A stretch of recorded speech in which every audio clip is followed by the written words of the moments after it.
Hey everybody, how you doing? This is Coffee Chug, and I'm so excited to have familiar faces coming back for the Make Yourself Into a Maker builds 4 and 5.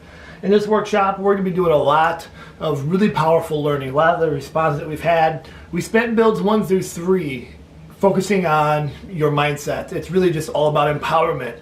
I wanted you to walk away feeling empowered. I wanted you to believe that you yourself could actually do this work, that you could do the making, you could do the creating, because I believe that there's not enough empowerment being provided to educators. You are the most important people in the education system. You spend 1/3 of a kid's day or in a week, in a school year, is spent with you. You have a great opportunity to make positive, powerful relationships and impacts with kids. And so you need to believe in yourself, because you don't get enough high fives and pats on the back for all the hard work, the sacrifice of time, energy, your own money, time away from family, time away from friends, as opposed to getting a chance to go watch things on TV or you're clicking trying to find the latest things to engage your kids.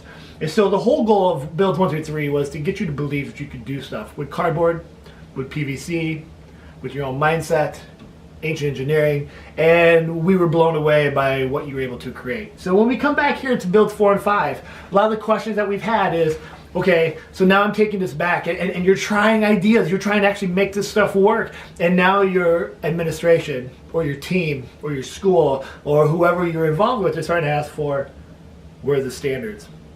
How do we know this is connected to learning? How do we know kids are learning? And we know in our core and our gut how important this work is, but we can't create a divide because education can't afford to have any more divides anymore. So we need to work together. And so build 4 and 5 is taking the empowerment and the essence of play, purposeful play, the making, the tinkering, the engineering, and then being able to link it with standards without making it feel like school. And so we're going to be diving in with the makey and going through a makey workshop and figuring out how to make that work into your space. And then the other day is working with picture books.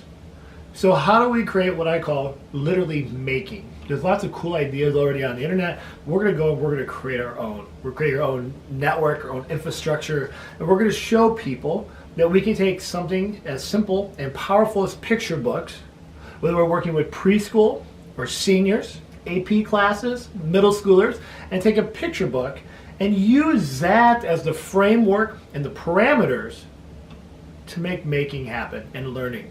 And so we're going to infuse literacy and our engineering principles and practices, along with your own standards that you have to include, whether you're a science teacher, a media specialist, an elementary, and we're going to infuse all those together. And so we can start to show people that, yes, we can build, yes, we can have fun, yes, we can play, we can create, we can innovate, and more importantly, we can also prove to you that kids are indeed learning and meeting the standards, and doing it in a way that is not drill and kill. Doing it in a way that doesn't require homework. Doing it in a way when oftentimes the kids don't even realize they're learning, because they're the ones asking the questions, they're the ones pushing their own learning forward. So this is my workstation. It's a hot mess, and what you can see is me finishing up a couple builds, as well as tinkering our ideas for builds 6, 7, 8, 9, because that's where we're going to go next. But for now, we focus on builds 4 and 5. Literally making and makey. All right, guys, I got to get back to work. I got things going on here. I got a robot that's holding a magic wand. I got my awesome little LED flower pots, and I need to finish what I've got going on here. All right, guys, look forward to seeing you in the PD. Come ready to be awesome. Bring your A game, because it's going to be amazing. See you soon.